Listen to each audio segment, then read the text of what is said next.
Welcome back to another episode of Biking and Blabbing. So here's the thing, we're going to do a couple clear-ups before we start the episode. This is not going to be a content creation episode.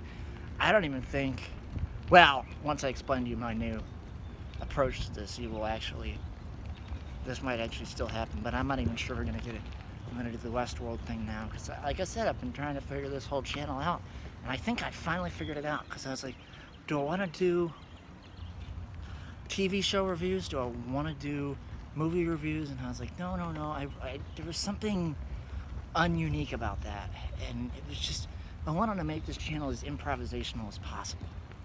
I wanted to make it as, spit out of my head much as I possibly can. That way it's somewhat, I don't really want to do research for it or anything like that, research my topic or anything. So I was going to do an episode on content creation, which I was, obviously given a lot of thought of into this particular channel. Not.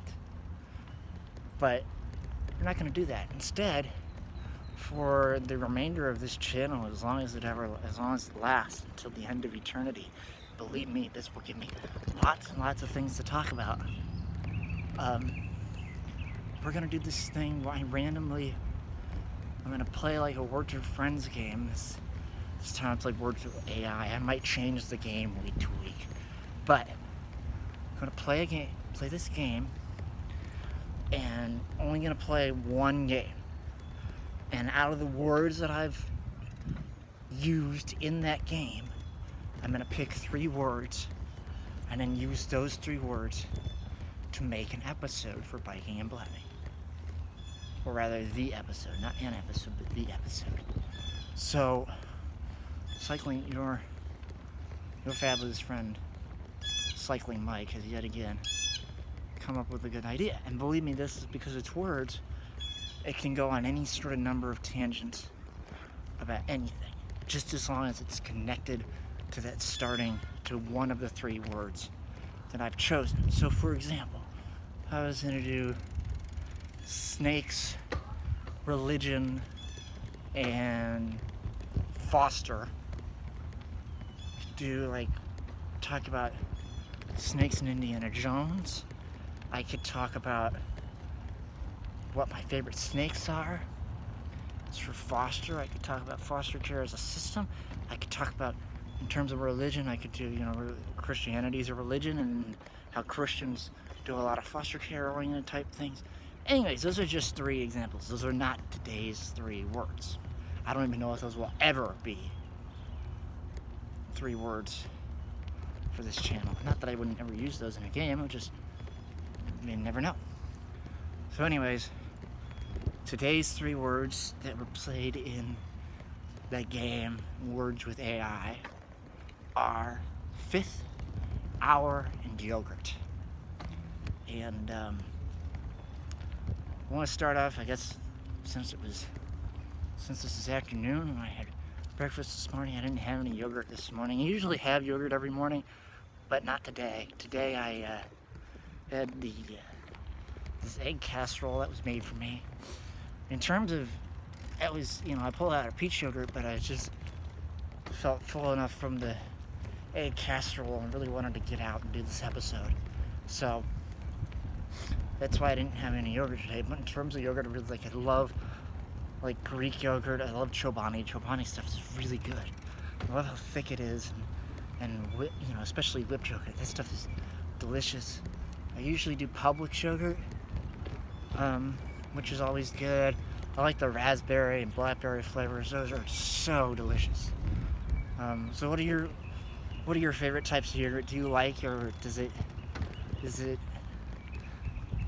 if you find it disgusting, why? I accidentally got vanilla yogurt before I went camping last week, and I didn't realize it. I thought it was like banana flavored or some other flavor like peach, and I realized, oh, it's vanilla, and I was like, ugh. I hadn't had plain vanilla yogurt in years, and I realized why after eating that. It's so plain. But yogurt flavors had to start somewhere, assuming they did start with vanilla. So, yeah. That is the yogurt extravaganza. I think eating yogurt's always good for me every morning because it just gives me this feeling of having breakfast, and breakfast just really makes me feel like I've started my day. And it's easy, it's not something I have to cook or anything. And I love it, it's so good. So, if you're looking for something healthy to eat, you could always try yogurt. I don't know why I'm giving out health tips, just to stick to the word, I guess, probably why. But anyways, I don't remember the 5th yogurt I've ever eaten in my life, but I'll just move on to that. In terms of the hour, well, the hour when I eat yogurt, that's kind of between like 11 and 12 or 10 and 11. I get up kind of late, so it is what it is. Anyways, in terms of hours, I wanted to talk about hours in terms of TV shows and what is a quality hour. I think Westworld's been doing a lot in the Westworld episodes I've watched, which I'm going to be on season 2, episode 2. I think they have really quality hours. I think HBO, when they make, with the content that they provide, they make sure that their shows have a quality hour within them. A lot of shows you get an hour, and it's an hour and it's fine, but it's just, you know, it might not matter to the story, or it might just be a boring standalone episode, or it might be like a one-off, like Friday's Blacklist was very much felt like a one-off episode. I almost thought Elizabeth King wasn't going to be in that hour, but she was. So, anyways, and then, while we're here, well, actually, in terms of talking about hours, I'm gonna move this into the 5th category and talk about 5th hours, and not only just 5th hours, but 5th hours within 10-episode TV shows, and how crucial that 5th hour is in terms of giving us the what the F moment. And interestingly enough, as much as I've been enjoying Westworld, I don't think did this in season 1. I don't think they really gave us a head turner, you know, where it really signals the back. We're entering into the back half of the season. In their 5th hour, which I'm kind of okay with, because in 5th hours, it's like, okay, here we are, we're halfway through, you better come up with something. And they had a lot of content, but it wasn't moving. It moved the story forward, but not as forward as a normal show would in its 5th hour. So, with that in mind, it did it in a later hour, or a later episode. But then you have other shows, and in this later episode, he totally made up for not having it in that 5th hour. But as far as other shows go, Doctor Who, for instance, Series 12's 5th hour, that was amazing. Took 56 years worth of history and just turned it on its head. Absolutely incredible. Fugitive of the Judoon is the story. Just really exploded and riveted the entire fan base, even pissed them off to some extent, which is always, I think it's always says something about the content that showrunners are creating if they manage to piss off the fans that they have. Because at least it's doing something. Even if it's making somebody mad, it's still doing something. So yeah, so Fugitive was amazing, having Jack back and having a new Doctor and Joe Martin. All that stuff was amazing. Really, really breathtaking episode. So, as far as the 5th goes, also, I was watching a best alien invasion movies, like a top 10 on YouTube this week. And one of the movies they put in that top 10 was The Fifth Wave. And I gotta say, I'm not so sure that's such a good movie to put in there. It's not like it's bad, but it's like top 10 alien invasion. And I knew there was something wrong when they put both remakes of The War of the Worlds and the data years still into that list, as opposed to the originals. So yeah, so the fifth wave was just, it was there. It felt like it should have been like a modern, top 10 best modern alien invasion movies, but in that sense, it shouldn't have had Mars Attacks. It should have been like from 2000 on. It had Mars Attacks in its listing.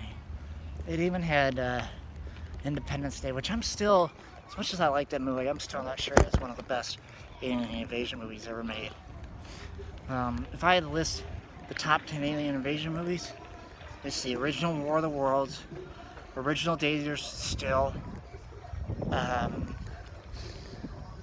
District 9, absolutely, Arrival, absolutely. I would say, let's see. Cloverfield and 10 Cloverfield Lane. So I guess we're up to 5. So,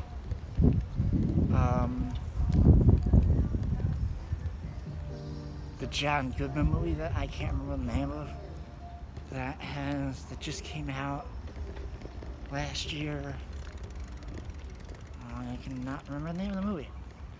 Anyways, that's on the list. And so that's 6, so then 7. What the hell's the name of that movie? I can't remember the name of that movie. Anyways, and then 7. I don't know what 7 would be. The Fifth Element is not an alien invasion movie. 7. What would the 7th alien invasion movie be?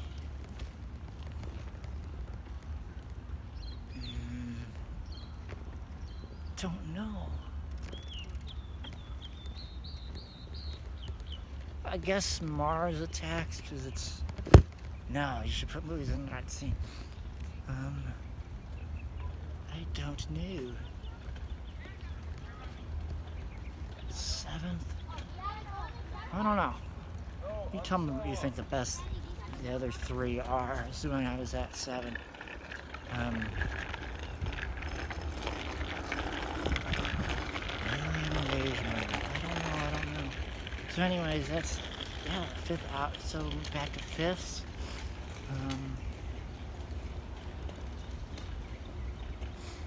5th episode of, I don't know. But yeah, so 10 episode seasons, I think we really need to pay attention to the 5th episodes and make sure they're showing the audience that they're moving the story forward. I think that's really important. Interesting how I did this and I came back to TV reviews. Anyways, yeah, that's what I think. And then, so yeah, that's that. And then hours? I don't know. What else was an hour? I hope this comes out as an hour. Hope you all enjoy me blabbing about this shit as I continue rambling on. But yes, the fifth hour that Fugitive Dune story is amazing, much better than the Serenga Conundrum. Although I was disappointed when seeing that, after seeing that and then reading Chibnall's story this week, which was just Chris Chibnall's little story that he wrote was just god awful. Since Fugitive is co-written, I'm assuming it's great writing has to do with its co-writer and not with Chibnall. Chibnall seems very much like a concept guy. And he lets everybody else do the writing, which I think is smart if he's not the strongest writer, and I really applaud him for doing that and letting other people co-write. I think I've talked about that on this channel before when I did the Series 12 review. But, anywho's, really, when I thought about fifths, I really wanted to rave about the fifth episode of Series 12. I guess in terms of other 5th episodes, or 5th hours to keep the 2 words, or 5th hour, make it singular, not plural. I guess 905 of The Walking Dead, Rick's last episode, is fantastic fifth hour because it makes the other 3 episodes and that back half of the season feel like their own mini season, which I love. And what else is also a great? I think about what else is a great 5th episode. There's probably another one when it comes to the Walking Dead. Unfortunately, Surrender Conundrum was such a bad story in Series 11. Oxygen in Series 10 is a really good 5th episode story. It doesn't really, because who's not in that really isn't confined to that arc storytelling. Oxygen is just a great standalone story. The story before it, which I know is the 4th hour, not the 5th hour, is one of my favorites in Series 10. Let's see, 5th hours of... Oh, yeah, we got the Shilda introduction if we go back to Series 9 for the 5th hour, which I'm not really that big of a fan of. That her whole first 2-parter in Series 9 is not my favorite. Time Heist from Series 8 this is a good idea. Just go back and look at all the 5th hours of Modern Who. That's always a good idea because I'm trying to track him back for other shows and it's hard. But Who's easy. Yeah, Time Heist is great. Time Heist is one of my favorite episodes of Series 8. Somebody once said it was a great introduction episode, and I totally agree with that. That 5th hour is amazing. Maybe every week I will somehow find a way to relate all this back to Doctor Who. I don't know how. It all depends on the words. So that 5th hour is solid. Series 7 5th hour, The Angels Take Manhattan, which is Series 6's 5th hour would be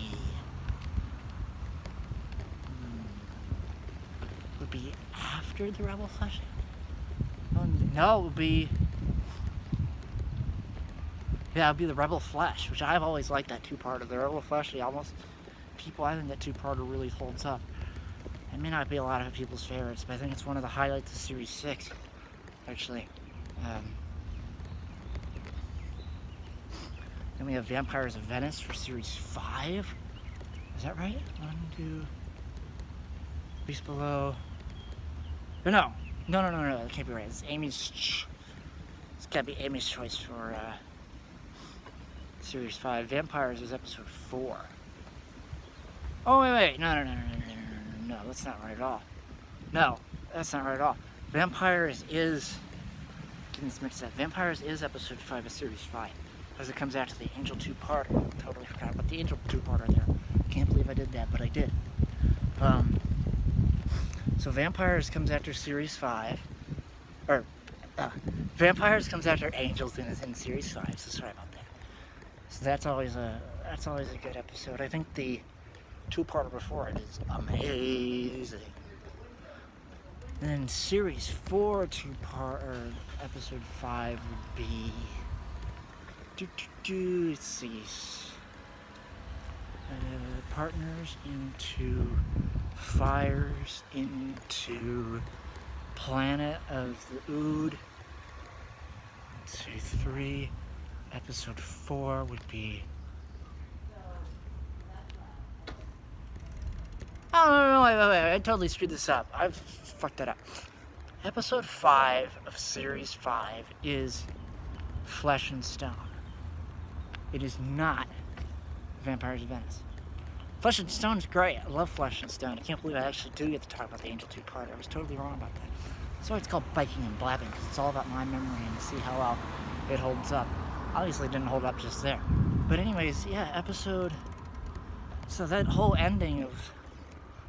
That whole ending of that story is just beautiful. I always loved the cliffhanger with the gun, or shit's gone, and the light's gone. I always thought that was great. And they end up on the Byzantium. It's really a solid end to the story. Not really going to review it, just going to say it's a solid end to the story. Okay, now Series 4. So now we have, for the 5th episode, let's see. Okay, so partners in crime, fires of Pompeii, planet of the Ood into, it should be whatever is the first two-parter, because it's the exact same pattern. So it's got to be the Poisoned Sky is what it is, which I'm not really a fan of that two-parter in Series 4. I think the back half two-parter was better. Then you have Series 3, which would lead in the same pattern, which would go into the Dalek two-parter, which actually start off the Dalek two-parter, which is Daleks Take Manhattan. I can't remember the other name for that story. So there's that, and I've rewatched that recently, and I really like that story. Then you have Series 2, and of course, Series 2 of Episode 5 would be the first Cyberman story, and then Episode 5 of Series 1 would be everybody's favorite, except for, I mean, I like it, it's fine, but it's not really the Series 1 highlight. Would be the Captain Chat two-parter. The Empty Child, the Doctor Dances. Well, of course, Episode 5 would be the Empty Child. So there is that. And as far as Episode 5 of Season 26, that I cannot tell you, because that I do not remember. Because I don't know Season 26 as well as I know all my Modern Who. Same goes for Season 25, and so on and so forth. So, of course, that would be the 5th story, not the 5th episode. So there's that. What else as far as the tower? So what's that talk about high school? But I thought, no, that's not such a good idea. So I guess there's your yogurt 5th and hour Viking and Blabbing episode. I hope you all enjoyed this little siesta that I've had today. Just rambling on about shit that has to do with all 3 of those words. I can't really ever think of... There actually is a yogurt thing in Doctor Who. It'd be in the 11th hour, where the Doctor says he hates yogurt. He asks for it and then spits it out. So there's your yogurt Doctor Who tie-in to the whole 5th hour thing. Too bad I haven't gotten to Season 2's 5th hour of Westworld yet. And speaking of which, I was watching Krypton, and Season 2's 5th hour of Krypton really does hold up, because it is when Lyta Zod dies, and I really do like that. That really is doing what I was talking about, where it's moving the story forward halfway through the season. So there you go. I hope you've all enjoyed. Next week I can't tell you what the words are, because I haven't played the game yet. So I will see you.